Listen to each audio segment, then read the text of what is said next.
नमस्कार, मैं वर्षा आप सभी का स्वागत करती हूँ राजस्थान इतिहास की इस क्लास में। आज की क्लास में हम क्या पढ़ने वाले हैं? आज की क्लास में हम मेवाड़ के इतिहास के बारे में पढ़ने वाले हैं। देखिए, मेवाड़ के इतिहास के बारे में पिछली क्लासेस में भी हमने पढ़ा है और उन्हीं क्लासेस के दर पर अब हम इसको और आगे बढ़ा रहे हैं। देखिए, मेवाड़ का इतिहास जो है आपके समक्ष पूरा खोल के रख दिया जाएगा कि एग्ज़ाम में जब भी इससे रिलेटेड कोई क्वेश्चन आए आप बिना झिझके उस क्वेश्चन का आंसर दे पाएँ। अब देखिए, आंसर देने से ही मतलब नहीं है, हमें याद करना है, हमें उसको समझना है। सिर्फ इसलिए नहीं पढ़ना है कि एग्ज़ाम में आएगा, सिर्फ इसलिए नहीं पढ़ेंगे हम कि हमें एग्ज़ाम क्लियर करना है। हमें क्या करना है? हमें अपनी नॉलेज बढ़ानी है। और नॉलेज बढ़ाने के लिए क्या ज़रूरी है? थोड़ी सी मेहनत, कंसंट्रेट होना। तो अपना सारा जो फोकस है इस क्लास पे रख दीजिए और इस क्लास को शेयर कर दीजिए अपने सभी फ्रेंड्स के साथ, सभी ग्रुप्स में, ताकि वो सभी इस क्लास का लाभ ले सकें। तो चलिए हमारी क्लास को स्टार्ट करते हैं हम। और क्लास के साथ आप सभी भी अपने सोशल मीडिया प्लेटफॉर्म्स को एक्टिव करके इस क्लास को शेयर कर दीजिए। और ये रहा हमारा आज का पहला प्रश्न। किस इतिहासकार ने जैत्र सिंह के काल को मध्यकालीन मेवाड़ के इतिहास का स्वर्ण काल कहा है? क्या है भाई क्वेश्चन कि किस इतिहासकार ने जैत्र सिंह के काल को मध्यकालीन मेवाड़ के इतिहास का स्वर्ण काल कहा है? तो देखिए, पहले हमारे ऑप्शन देखते हैं। तो ऑप्शन नंबर 1 है Colonel James Tod, Jaisingh Suri, Dasharath Sharma और गोपीनाथ शर्मा। तो देखिए, किस इतिहासकार ने जैत्र सिंह के संदर्भ में ये कहा है कि उनका जो काल था वो मध्यकालीन मेवाड़ के इतिहास का स्वर्ण काल था? तो देखिए, हमारे प्रश्न के उत्तर की तरफ हम देखते हैं। तो दशरथ शर्मा जी, इन्होंने ये कथन कहा है कि मध्यकालीन मेवाड़ के इतिहास का स्वर्ण काल किस शासक के काल का है, यानी किस शासक के काल में इसे बताया गया है, तो वो है जैत्र सिंह। अब देखिए, जैत्र सिंह के बारे में हम जानते हैं।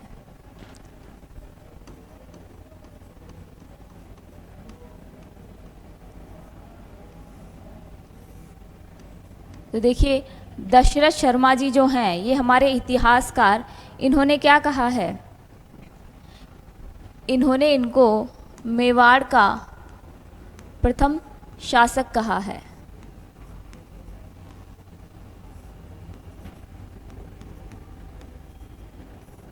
ठीक है, मेवाड़ का प्रथम शासक इनको किसने कहा है? दशरथ शर्मा जी ने। और देखिए, इनके अगर शासनकाल की बात करें, इन्होंने कब से कब तक शासन किया था, तो इनका जो शासनकाल है वो क्या है? तो इन्होंने 1213 ईस्वी से 1253 ईस्वी तक शासन किया था मेवाड़ पर। ठीक है, कब से कब तक? 1213 से 1253 ईस्वी तक। ठीक है, अब देखिए, इनके संबंध में चीरवा के लेख में कहा है, इनके संबंध में चीरवा के लेख में क्या कहा है?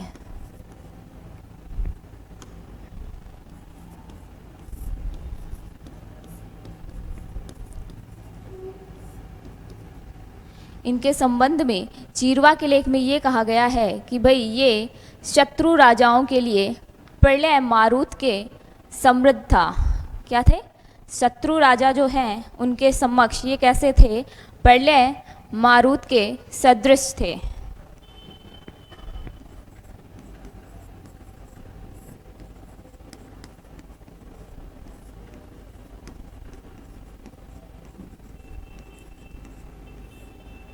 ठीक है, तो ये किस लेख में कहा गया है इनको? चीरवा के लेख में।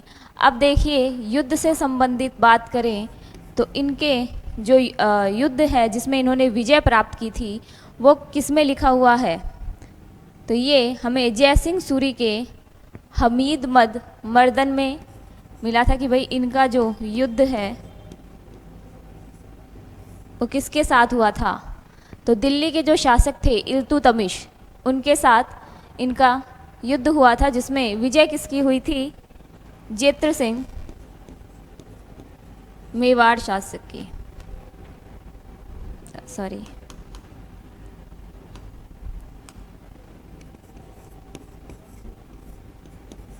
जयसिंह सूरी के हमीद मद मर्दन।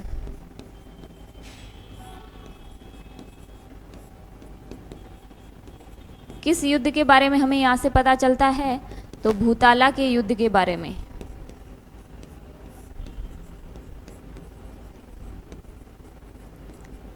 ठीक है, भूताला के युद्ध के बारे में हमें कहाँ से जानकारी मिलती है? जयसिंह सूरी के हमीद मद मर्दन से। अब देखिए, ये जो युद्ध हुआ था किसके बीच हुआ था?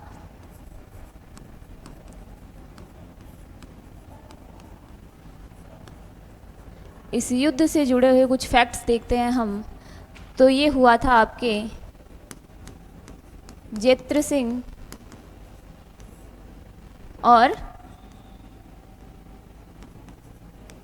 दिल्ली शासक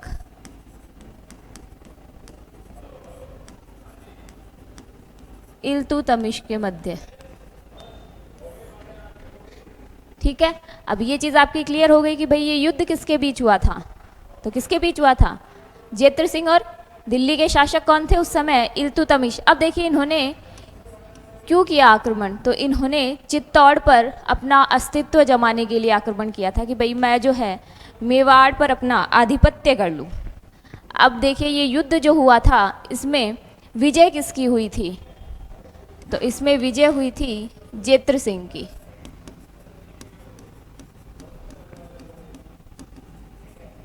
ठीक है, अब देखिए लेकिन युद्ध में नागदा और आहट जो है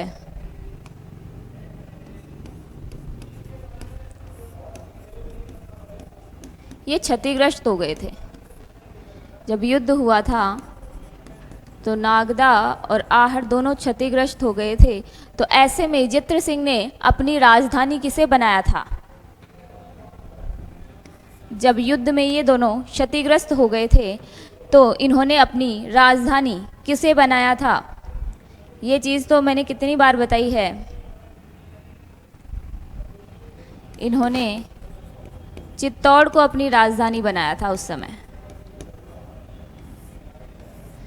तो जेत्र सिंह ने तीसरी राजधानी किसे बनाया था? तो इन्होंने चित्तौड़गढ़ को अपनी तीसरी राजधानी बनाया था। अब ये तीसरी राजधानी बनाने का कारण भी आपके समझ आ गया कि भाई इसकी आवश्यकता क्यों पड़ी। क्योंकि जब युद्ध हुआ था तो उसमें क्या हो गया था? नागदा और आहट दोनों ही बुरी तरीके से क्षतिग्रस्त हो गए थे और इनके क्षतिग्रस्त होने की वजह से अब उनको एक राजधानी की ज़रूरत थी। तो उन्होंने किसको चुना? तो उन्होंने चुन लिया चित्तौड़ को। ठीक है, तो चित्तौड़ को उन्होंने अपनी तीसरी राजधानी बना लिया। ठीक है, इनका शासनकाल क्या था? 1213 से 1253 तक। ठीक है, अब देखिए हमारे प्रश्न के सही उत्तर की तरफ देखते हैं। तो ऑप्शन नंबर सी आपका इस प्रश्न का सही उत्तर है। ठीक है, अब बढ़ते हैं हमारे अगले क्वेश्चन की तरफ। तो ये देखिए आपके सामने अगला प्रश्न, निम्न में से कौन से राजपूत सरदार खानवा के युद्ध में बाबर के विरुद्ध राणा सांगा के पक्ष में युद्ध लड़े थे? ठीक है, क्या कहा है कि खानवा के युद्ध में कौन से राजपूत सरदार राणा सांगा के पक्ष में युद्ध लड़े थे और बाबर के विरुद्ध थे? तो देखिए पहले ऑप्शन देखते हैं, राजा भारमल ईडर, वीरमदेव मेड़तिया,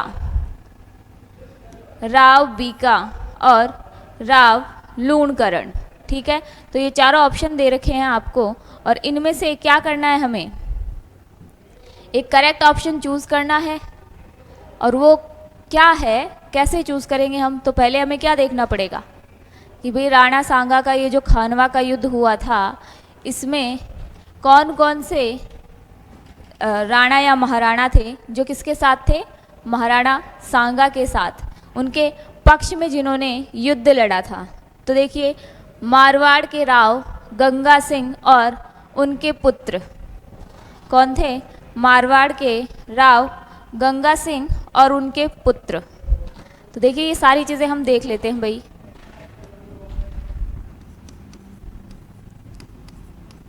मारवाड़ से कौन था इनके साथ? राव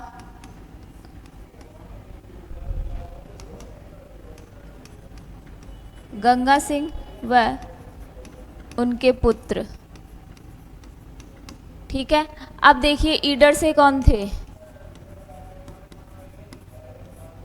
तो ईडर से थे राजा भारमल। ठीक है, अब देखिए वीरमदेव, वो भी इनके साथ थे। और ऐसे ही बहुत से शासक थे, जिनमें से अगर नाम देखें तो प्रतापगढ़ से रावत राज सिंह,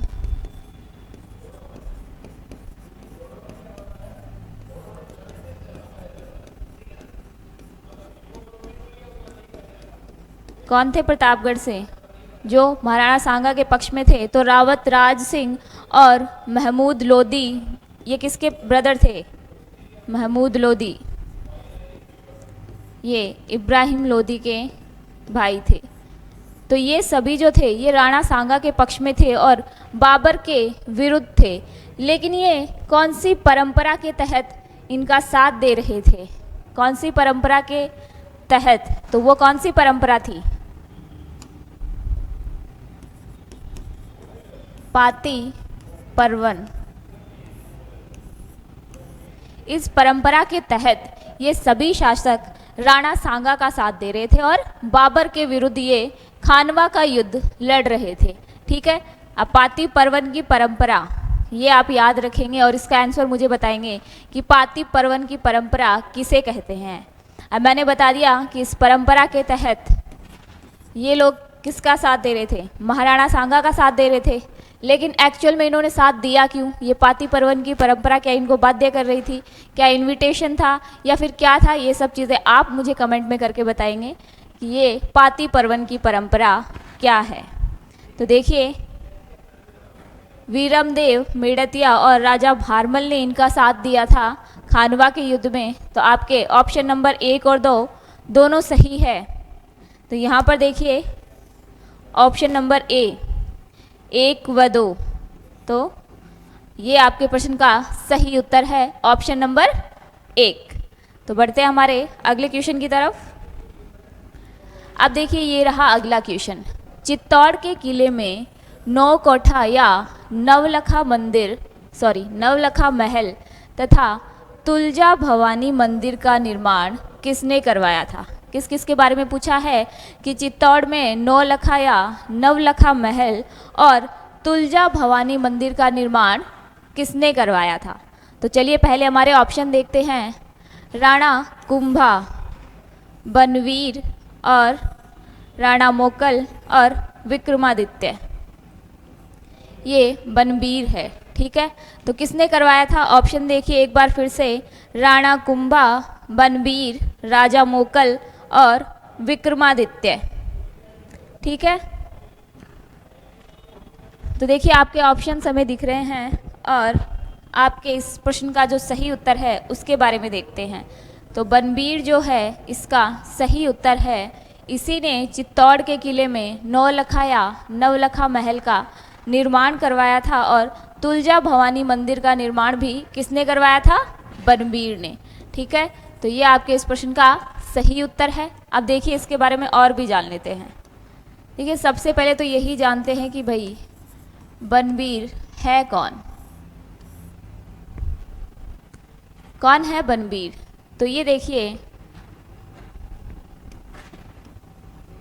पृथ्वीराज सिंह सिसोदिया के दासी पुत्र हैं।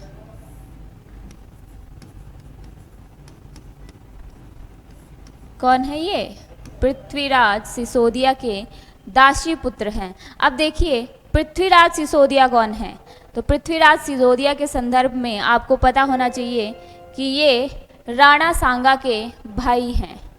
कौन है ये, राणा सांगा के भाई। और इन्हीं के भाई, इनके दासी पुत्र कौन थे, बलबन थे। देखिए बलबन ने सत्ता कैसे हथियाई थी, तो इन्होंने क्या किया था, विक्रमादित्य की हत्या करके ये मेवाड़ के शासक बने थे। किसकी हत्या करके, विक्रमादित्य की हत्या करके ये कहाँ के शासक बने थे? मेवाड़ के। ठीक है, और इन्होंने किसकी हत्या और करनी चाहिए थी? तो इन्होंने उदय सिंह की हत्या करनी चाहिए थी।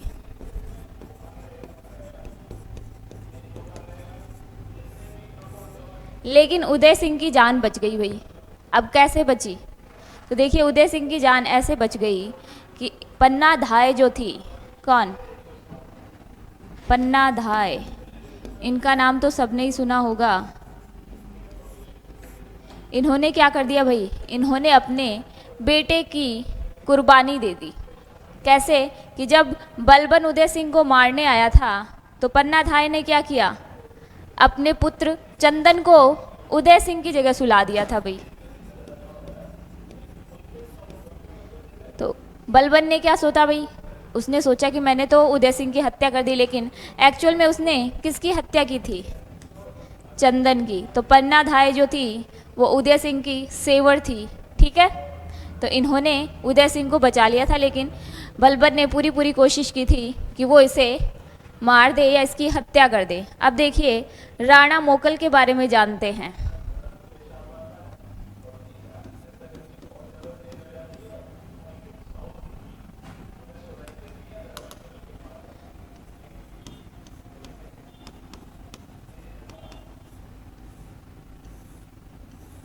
राजा मोकल। अब ये मोकल कौन है, ये मैंने कल की क्लास में आपको बताया था, तो आप कल की क्लास एक बार फिर से देख लीजिएगा अगर आप भूल गए हैं कि ये राजा मोकल कौन है, किसके पुत्र है, कहाँ के शासक थे और इनको शासन कैसे मिला। ये सब चीज़ें आपकी कल की क्लास में मैंने क्लियर की है। तो एक बार अगर आपको फिर से याद नहीं है तो रिवीजन के लिए क्लास देख लेना आप फिर से। तो राजा मोकल जो है, इनके मंदिर निर्माण में अगर बात करें तो इन्होंने कौन कौन से मंदिरों का निर्माण करवाया है? तो इन्होंने करवाया है त्रिभुवन नारायण मंदिर,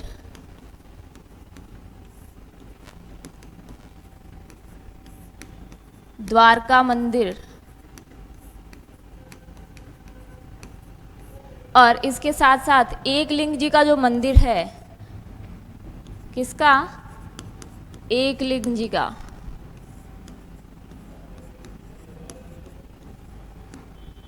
एकलिंग जी के मंदिर के चारों ओर प्राचीर का निर्माण भी किसने करवाया है? तो वो भी राजा मोकल ने करवाया है। ठीक है, तो ये भी आप याद रखेंगे कि इस प्राचीर का निर्माण किसके द्वारा करवाया गया था? तो राजा मोकल ने इसका निर्माण करवाया था। तो ये देखिए, राजा मोकल के बनवाए हुए मंदिर है इनके शासनकाल में। अब देखिए, हम बात करते हैं कि भाई राणा कुंभा जो है उन्होंने कौन कौन से मंदिरों का निर्माण करवाया है?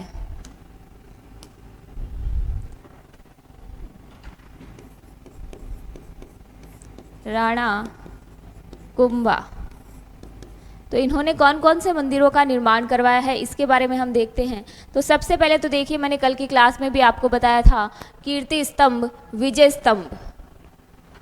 तो इन्होंने किसका निर्माण करवाया है? विजय स्तंभ का।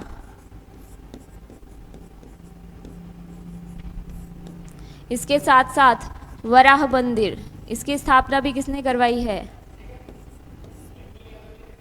राणा कुंभा ने। वराह मंदिर के साथ साथ कुंभा स्वामी मंदिर,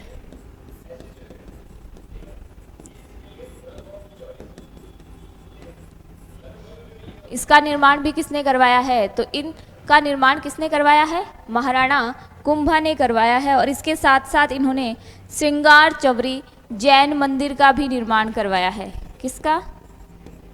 श्रृंगार चवरी जैन मंदिर।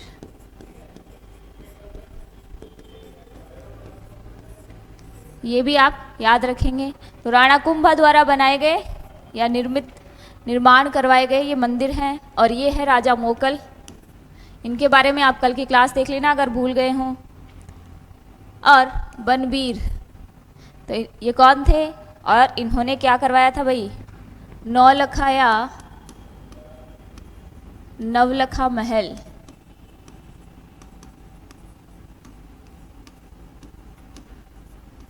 और तुलजा भवानी मंदिर।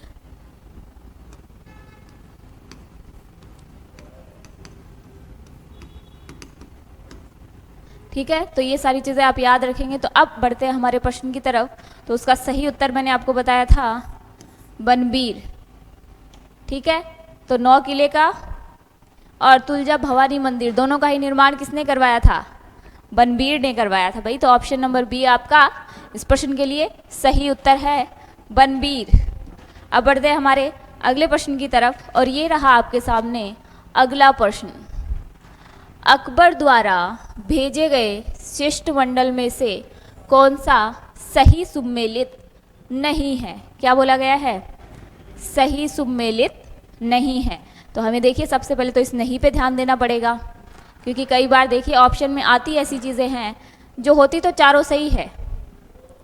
देखा जाए अगर सर ऐसे हम जैसे देखते हैं ना एग्ज़ाम में, उस निगाह से बता रही हूँ, क्योंकि हम फोकस के साथ देखते हैं तो गलत मिल ही जाता है।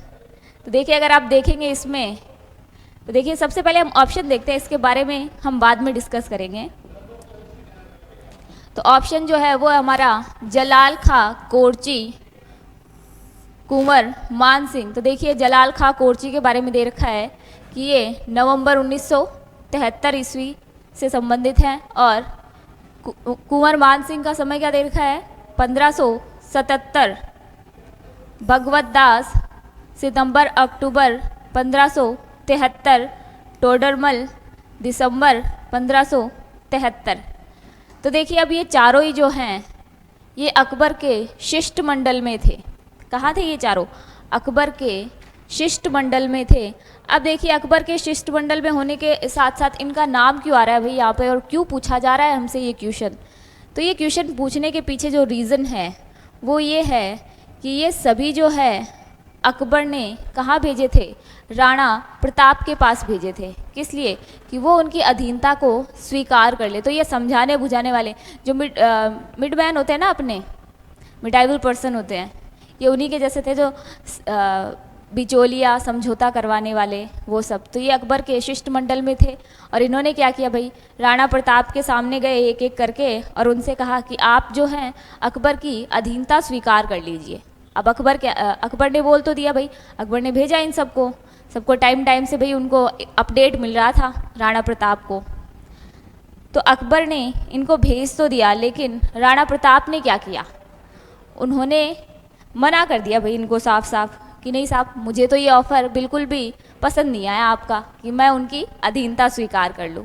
तो अकबर ने इनकी किसी की नहीं सुनी, वो भेजते गए एक के बाद एक। लेकिन महाराणा प्रताप उनसे भी बड़े सनकी थे। उन्होंने बोला भाई साहब आप भेजते जाओ, मैं तो सबको मना ही करने वाला हूँ। तो उन्होंने किसी की नहीं सुनी और सबको मना करते रहे कि मैं इनकी अधीनता स्वीकार नहीं करूँगा। अब देखिए सबसे पहले उन्होंने किसको भेजा? तो सबसे पहले उन्होंने भेजा था भाई जलाल खां कोरची को।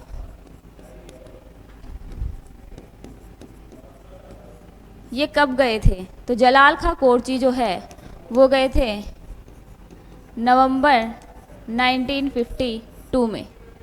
कब गए थे ये? नवंबर 1952 में। इसके बाद कुंवर मान सिंह ये गए थे। अब मान सिंह कब गए थे? तो ये गए थे जून 1573 ईस्वी में। इसको करेक्ट कर लीजिएगा ऑप्शन को। जून 1573 ईस्वी में ये गए थे। और इनके बाद कौन गए थे? इनके बाद गए थे भगवत दास जी। वो कब गए थे भाई? तो भगवत दास जी गए थे सितंबर अक्टूबर 1573 में। और इसके बाद गए थे टोडरमल। अब टोडरमल जी कब गए थे भाई? राणा प्रताप को समझाने के लिए। तो वो कड़ाके की ठंड दिसंबर में गए थे 1573 में कि साहब मान जाओ, मेरे को तो अकबर परेशान कर रहा है, ठंड में भेज रहा है, क्यों नहीं मान जाते आप? लेकिन अकबर भी भेजे जा रहा था। अब ये बेचारे क्या करें, इनको तो आना पड़ा। तो सर्दी हो या गर्मी भाई इनको तो काम करना ज़रूरी है, ड्यूटी है इनकी। तो जैसे आपकी पढ़ने की ड्यूटी है, आपको वो काम करना ही पड़ेगा। तो वैसे इनको भी भेजे गए, लेकिन राणा प्रताप ने किसी की सुनी नहीं और इनको वापस भेज दिया। तो आपके इस प्रश्न का सही उत्तर क्या है? जलाल खां कोरची, जो सही सुमेलित नहीं है, क्योंकि ये कब गए थे? 1952 में। ठीक है, तो ऑप्शन नंबर 1 आप इसके उत्तर के रूप में देख सकते हैं। ऑप्शन नंबर 1 जलाल खां कोरची। ठीक है, अब हमारे अगले प्रश्न की तरफ बढ़ते हैं। निम्न में से कौन सा निर्माण जगत सिंह के काल का नहीं है? क्या बोला है कि इनमें से कौन सा निर्माण जो है जगत सिंह के काल से संबंधित नहीं है? तो पहले ऑप्शन देखते हैं। मोहन मंदिर उदयपुर, धाय का मंदिर उदयपुर, श्रीनाथ मंदिर राजसमंद और रूप सागर तालाब उदयपुर। क्या दे रखा है भाई कि बताओ जगत सिंह के काल से संबंधित कौन सा नहीं है?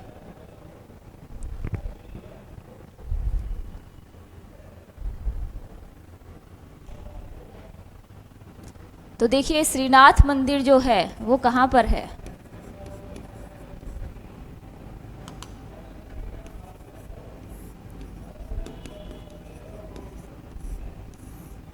श्रीनाथ मंदिर आपके उदयपुर, सिहाड़ उदयपुर में है।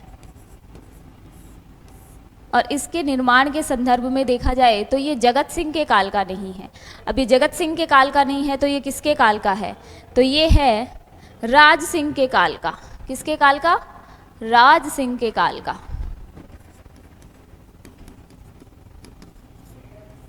अब देखिए राज सिंह के काल का वल्लभ संप्रदाय का प्रधान मंदिर है। वल्लभ संप्रदाय का प्रधान मंदिर, ठीक है।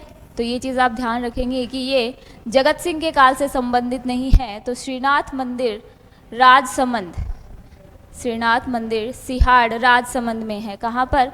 सिहाड़ राजसमंद में।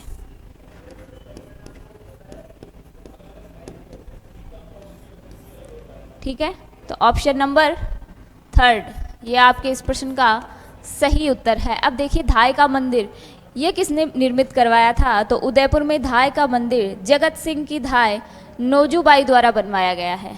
किसके द्वारा? जगत सिंह की धाय थी भाई नोजूबाई।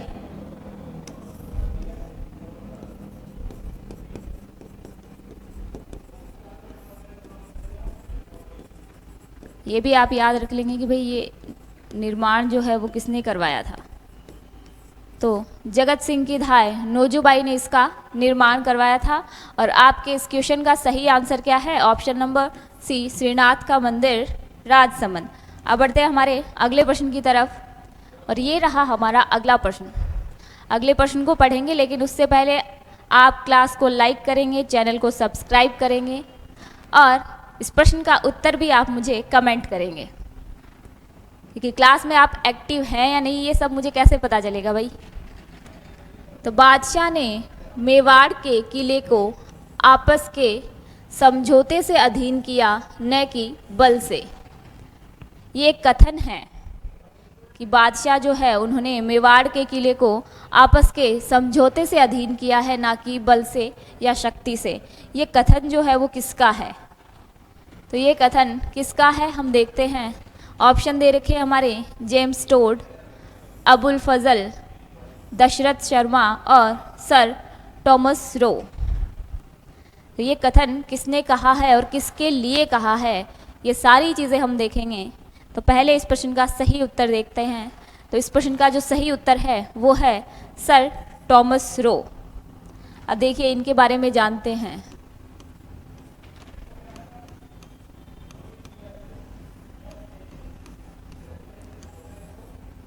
इन्होंने ये जो कथन कहा था, क्या था कथन? एक बार फिर से देख लो कि बादशाह ने मेवाड़ के किले को आपस में समझौता करके अधीन किया है, ना कि बल से। ठीक है, तो ये कथन इन्होंने किसके संदर्भ में कहा है? तो इन्होंने कहा है जहांगीर के संबंध में। ठीक है, जहांगीर के संबंध में इन्होंने ये कथन कहा है। और ये जहांगीर से कब मिले थे? तो ये मिले थे 1616 ईस्वी में। कहाँ पर मिले थे ये? तो ये देखिए जहांगीर जी से मिले थे 1616 ईस्वी में मैगजीन दुर्ग। किस में मिले थे? मैगजीन दुर्ग में, जिसे अजमेर का किला भी कहा जाता है। ये भी आप याद रखेंगे। ठीक है, तो इनकी मुलाकात यहाँ हुई थी भाई। ठीक है। 1616 ईस्वी में मेगजिन दुर्ग, देखिए कितना नाम भी बड़ा प्यारा सा दे रखा है कि जल्दी से आपके याद हो जाए, मेगजिन दुर्ग। तो ये यहाँ पर जहांगीर से मिले थे और यहीं ये जहांगीर से मिलकर इनके व्यक्तित्व से प्रभावित हुए थे, इनके बारे में जानने की कोशिश की थी और यहीं से इन्होंने ये कथन लिखा कि बादशाह ने जो मेवाड़ का शासन है वो आपस में समझौता करके लिया है, ना कि किसी बल से या साजिश से। ठीक है, तो ये किसका कथन है? सर थॉमस रो का। तो इस कथन के बारे में याद रख लेना। ऑप्शन नंबर डी जो है आपके इस प्रश्न का सही उत्तर है। अब देखिए जहांगीर और अमर सिंह जो है इनके मध्य क्या हुआ था? इनके मध्य मेवाड़ और मुगल संधि हुई थी। कौन सी संधि? मेवाड़ मुगल संधि।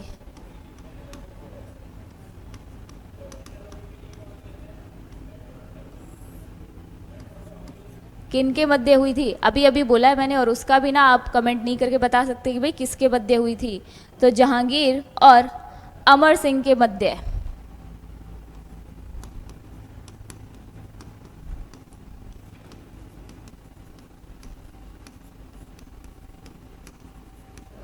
ठीक है, और कब हुई थी? तो ये संधि कब हुई थी भाई? तो ये संधि जो है ये हुई थी आपकी 5 फरवरी 1615 ईस्वी को। कब हुई थी? 5 फरवरी 1615 ईस्वी को ये संधि हुई थी। अब देखिए इस संधि के जो महत्वपूर्ण बिंदु हैं उनके बारे में हम डिस्कस करते हैं कि इस संधि में क्या क्या दे रखा था भाई।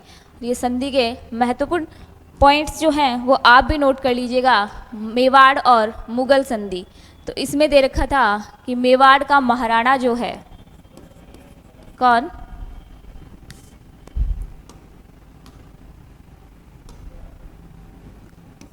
मेवाड़ का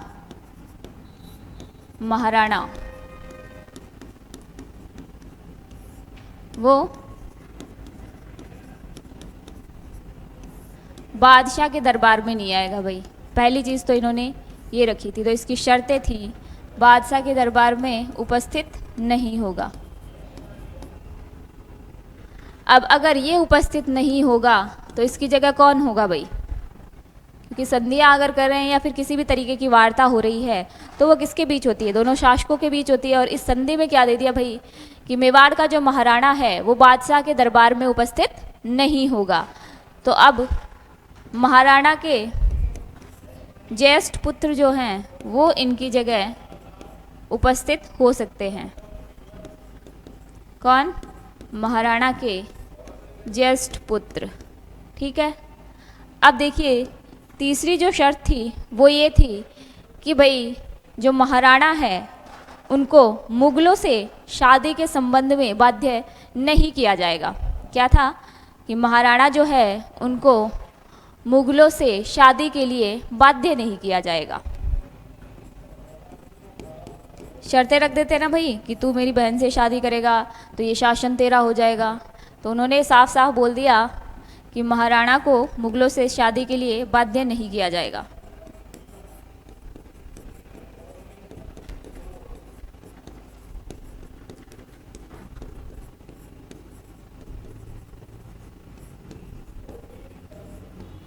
तो ये इनकी तीसरी शर्त थी। और देखिए अब आगे भी इनकी शर्तों के बारे में देखते हैं। तो इनकी अगली जो शर्त थी वो क्या थी कि महाराणा को शाही सेना में 1000 सवारों का जत्था रखेंगे भैया। महाराणा क्या करेंगे? इनकी जो शाही सेना है उसमें क्या रखेंगे? ये 1000 सवारों का जत्था रखेंगे भाई। और इनकी पांचवी शर्त क्या थी कि महाराणा जो है इनको क्या दे दिया जाएगा भाई? चित्तौड़ सौंप दिया जाएगा। लेकिन ये उसकी मरम्मत नहीं करवा सकते। मतलब वो किला तो दे देंगे लेकिन मरम्मत नहीं करवाने देंगे। ठीक है, तो ये पांचों जो शर्तें हैं मुगल मेवाड़ की जो संधि हुई थी उसकी शर्तें हैं। तो ये किसके बीच हुई थी? जहांगीर और अमर सिंह के मध्य। ठीक है, अब देखिए हमारे प्रश्न के उत्तर की तरफ चलते हैं। तो ये देखिए हमारे प्रश्न का उत्तर option number D, sir Thomas Roe. तो ये कथन किसका है? सर टॉमस रो का। ऑप्शन नंबर डी आपका इस प्रश्न का सही उत्तर है। अब बढ़ते हैं हमारे अगले प्रश्न की तरफ। 16, 32 और गोल का संबंध किससे है? 16, 32 और गोल का संबंध किससे है? तो पहले हमारे ऑप्शन देखते हैं। बीकानेर राज्य के सामंतों की श्रेणियाँ, मेवाड़ राज्य के सामंतों की श्रेणियाँ और जयपुर राज्य के सामंतों की श्रेणियाँ, या फिर मेवाड़ के शाही पद। तो ये 16, 32 और गोल किससे संबंधित है, ये हमसे पूछा गया है। तो देखिए इस प्रश्न का जो सही उत्तर है वो है मेवाड़ राज्य के सामंतों की श्रेणियाँ। अब देखिए मेवाड़ में सामंतों की श्रेणियाँ बना रखी थी और उन्हीं श्रेणियों के बारे में हम देखते हैं।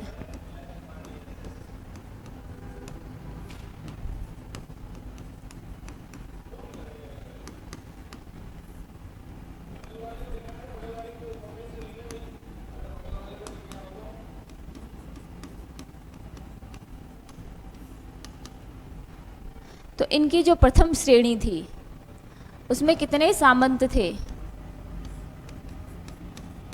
तो प्रथम श्रेणी में जो सामंतों की संख्या थी उसमें थे 16 सामंत। और जो द्वितीय श्रेणी थी, कौन सी द्वितीय श्रेणी थी, उसमें कितने सामंत थे?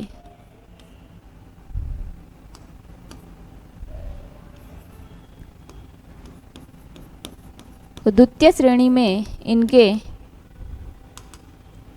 32 सामंत थे। और जो तृतीय श्रेणी थी इसके सामंतों को क्या कहा जाता था? तो तृतीय श्रेणी के जो सामंत थे उनको कहा जाता था भाई गोल। तो यहाँ से देखो आपके क्या क्लियर हो गया कि 16 क्या था और 32 क्या था और गोल क्या है। तो 16, 32 और गोल आपका यहाँ पे क्लियर हो गए। अब देखिए गोल जो थे सामंत, इनकी संख्या कितनी थी? तो इनकी जो संख्या थी लगभग 100 थी। ठीक है, तो इनकी लगभग संख्या कितनी थी?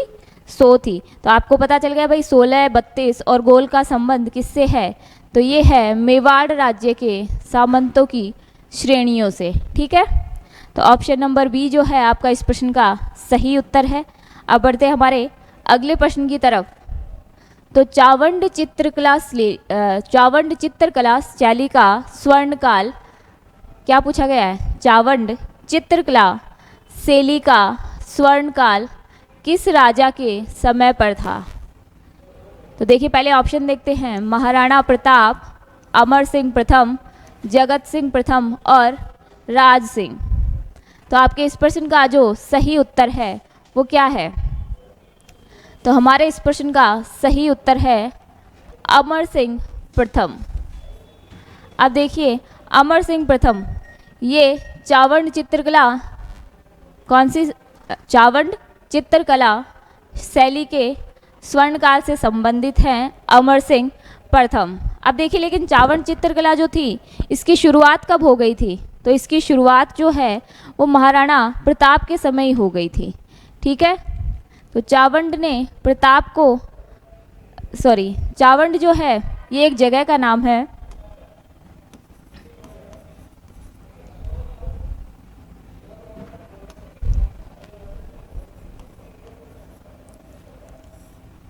और इसका संबंध महाराणा प्रताप से कैसे है?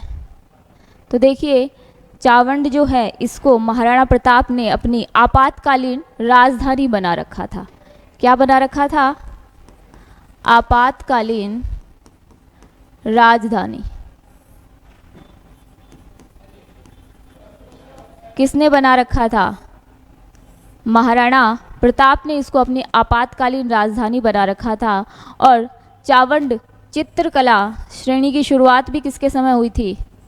तो ये शुरुआत भी महाराणा प्रताप के समय ही हो गई थी। ठीक है, लेकिन देखिए ये जो चावंड चित्रकला श्रेणी है ये अमर सिंह के काल से कैसे संबंधित है? तो जो निसारुद्दीन थे उन्होंने क्या किया था भाई? ये देखिए पहले तो महाराणा प्रताप के दरबारी चित्रकार थे क्या थे? दरबारी चित्रकार। और इनका नाम क्या था? तो इनका नाम था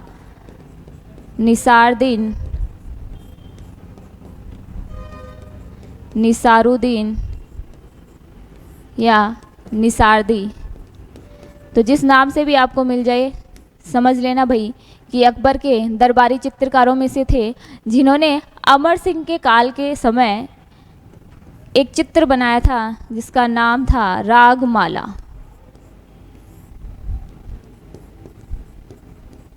ठीक है, तो अब आपको पता चल गया भाई कि इन्होंने दरबारी चित्रकार के रूप में महाराणा प्रताप के यहाँ भी काम किया है, और अमर सिंह के समय इन्होंने क्या किया था? रागमाला चित्र का या रागमाला चित्र की चित्रकारी की थी। ठीक है, तो अब इसका संबंध आपको पता चल गया कि भाई कैसे है। और चावंड जो है वो आपातकालीन राजधानी थी किसकी? राणा प्रताप की। तो अमर सिंह प्रथम आपके इस प्रश्न का सही उत्तर है। ठीक है, अब बढ़ते हमारे अगले प्रश्न की तरफ। प्रताप ने छापामार पद्धति के लिए, कौन सी पद्धति? छापामार पद्धति के लिए कौन सा स्थान चुना था? ठीक है भाई, अब देखते हैं भाई ऑप्शन क्या क्या दे रखे हैं आपको। तो ऑप्शन देखिए, मायरा, धूलिया, मचिन और गोगुंदा। 4 ऑप्शन है आपके पास, और छापामार पद्धति के लिए पूछा गया है कि राणा प्रताप ने कौन सा स्थान चुन रखा था। तो देखिए, प्रताप और अकबर के बीच 4 युद्ध हुए थे। कितने हुए थे? प्रताप और अकबर के बीच कितने युद्ध हुए थे? तो इनके मध्य 4 युद्ध हुए थे। तो उन चारों युद्ध के बारे में देखते हैं।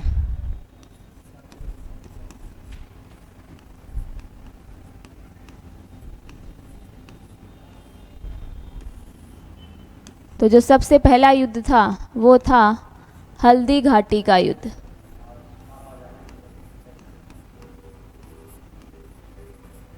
ठीक है, तो सबसे पहला युद्ध तो ये हुआ था। उसके बाद शाहाबाद का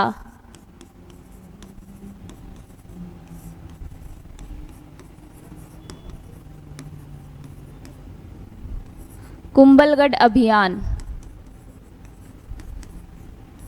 ठीक है, और उसके बाद कौन सा हुआ था? तो उसके बाद हुआ था दिवेर का युद्ध। किसका युद्ध हुआ था? दिवेर का युद्ध।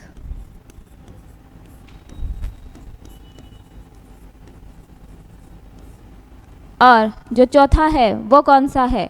तो देखिए, जो चौथा युद्ध हुआ था वो था जगन्नाथ का कछवा अभियान। क्या था? जगन्नाथ का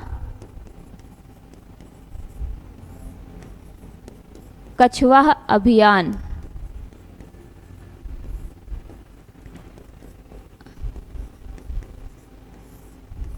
अब देखिए, पहले जो 2 युद्ध हुए थे उनमें जो है राणा प्रताप को विजय हासिल नहीं हुई थी, लेकिन दिवेर का जो युद्ध हुआ था यहाँ पर इनको एक तरफा विजय मिली थी। किसे? महाराणा प्रताप को यहाँ पर एक तरफा विजय मिली थी। अब देखिए, दिवेर का जो युद्ध है ये किन किन के बीच हुआ था? तो ये हुआ था प्रताप और सुल्तान खान के बीच, जो अकबर का दिवेर थाना अधिकारी थे। ठीक है, अब कर्नल टोड ने इस युद्ध को क्या कहा है? तो कर्नल टोड के अनुसार ये मेवाड़ का मैराथन है। ठीक है, ये कथन किसका है? तो ये कथन है कर्नल जेम्स टोड का। ठीक है, तो कर्नल जेम्स के अनुसार ये क्या है? मेवाड़ का मैराथन है। और इनकी 2 किताबें हैं भाई। कौन कौन सी है? तो एक है annals and antiquities of India, और दूसरा जो थे annals and antiquities of Rajasthan, और दूसरी किताब है इनकी the central and western Rajput states of India. ठीक है, तो ये दोनों ही बुक्स आप याद रखेंगे इनकी। और देखिए, इन्होंने क्या किया था? इन सभी युद्धों में मायरा की गुफा को छापेमार पद्धति के लिए चुना था।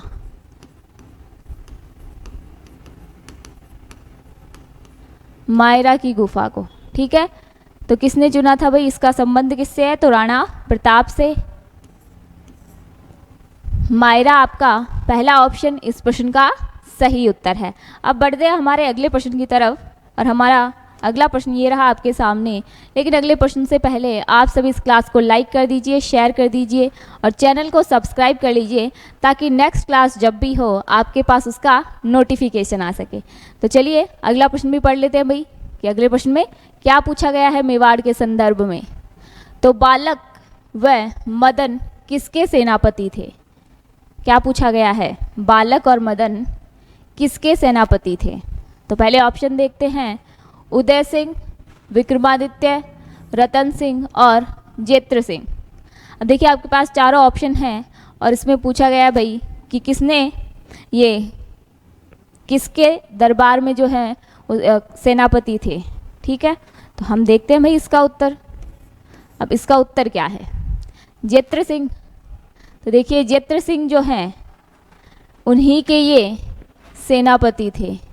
अब देखिए इनके बारे में जानते हैं भाई। बालक व मदन, नाम भी देखिए कैसा है, बालक। मुझे समझ नहीं आ रहा वो सच्ची में बालक था इसलिए उसका नाम बालक रख दिया था क्या? तो देखिए बालक और मदन जो है, भूताला का जो युद्ध हुआ था उसमें सेनापति के रूप में इन्होंने अपनी भूमिका निभाई थी। कौन से युद्ध में? भूताला के युद्ध में। ठीक है, अब भूताला का युद्ध कब हुआ था और किसके मध्य हुआ था? तो देखिए सबसे पहले तो ये देखते हैं कहाँ थे ये सेनापति। भूताला के युद्ध में। ठीक है, अब भूताला का युद्ध किसके मध्य हुआ था? तो ये हुआ था जेत्र सिंह और इल्तुतमिश के बीच। किसके लिए किया था ये युद्ध? तो मेवाड़ पर आधिपत्य के लिए। ठीक है, मेवाड़ के लिए ये युद्ध लड़ा गया था और इसमें विजय किसकी हुई थी? तो इसमें जो विजयी हुए थे वो हुए थे जेत्र सिंह। ठीक है, तो विजय इनको मिली थी और इसी युद्ध में सेनापति के रूप में बालक और मदन थे। ठीक है, तो बालक और मदन का संबंध किससे हो गया भाई? जेत्र सिंह के काल से। तो आपके ऑप्शन देखिए, ऑप्शन नंबर डी ये आपके इस प्रश्न का सही उत्तर है। अब देखिए इसी प्रश्न के साथ आज की जो क्वेश्चन की सीरीज़ है हम यही ख़त्म करते हैं, लेकिन कल फिर से आपसे मुलाकात होगी नए प्रश्नों के साथ। मेवाड़ के इतिहास के संदर्भ में जो भी बची खुची जानकारी बाकी है हम उन सभी को आपके साथ साझा करेंगे इन प्रश्नावलियों के माध्यम से। तो हमारे साथ जुड़े रहिएगा और चैनल को सब्सक्राइब कर लीजिएगा, क्लास को लाइक कर दीजिए और शेयर कर दीजिए अपने सभी ग्रुप्स में और फ्रेंड्स के साथ, ताकि उनको भी इस क्लास का लाभ मिल सके। और इसके साथ साथ आज की महत्वपूर्ण सूचना इस बारे में कि अगर आप एग्ज़ाम्स की तैयारी कर रहे हैं और फिजिकल कोचिंग्स ढूंढ रहे हैं कि भाई मैं कहाँ जाऊँ, और जयपुर जैसे शहर में अगर आप आना चाहते हैं तो गीतांजलि का जो कोचिंग संस्थान है वो आपके लिए यहाँ पर आपका स्वागत करने के लिए तैयार है। अब देखिए गीतांजलि परिवार जो है वो आपकी किस तरीके से मदद करेगा। तो गीतांजलि संस्थान जो है IAS, RAS और PSI में आपकी हेल्प करेगा।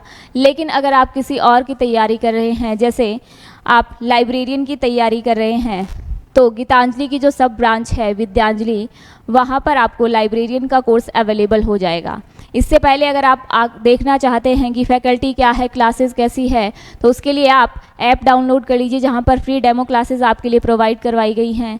तो ऑनलाइन अगर आप लेना चाहते हैं तो ऑनलाइन भी आप ले सकते हैं, यानी दोनों ही मोड्स अवेलेबल है गीतांजलि और विद्यांजलि दोनों पर ही। तो जल्दी से गीतांजलि IAS ऐप को डाउनलोड कर लीजिए और सभी क्लासेस के बारे में अपने डाउट्स जो हैं उनको क्लियर कर लीजिए। और हम आपसे फिर मिलेंगे कल नए प्रश्नों के साथ। तब तक के लिए आप सभी का धन्यवाद।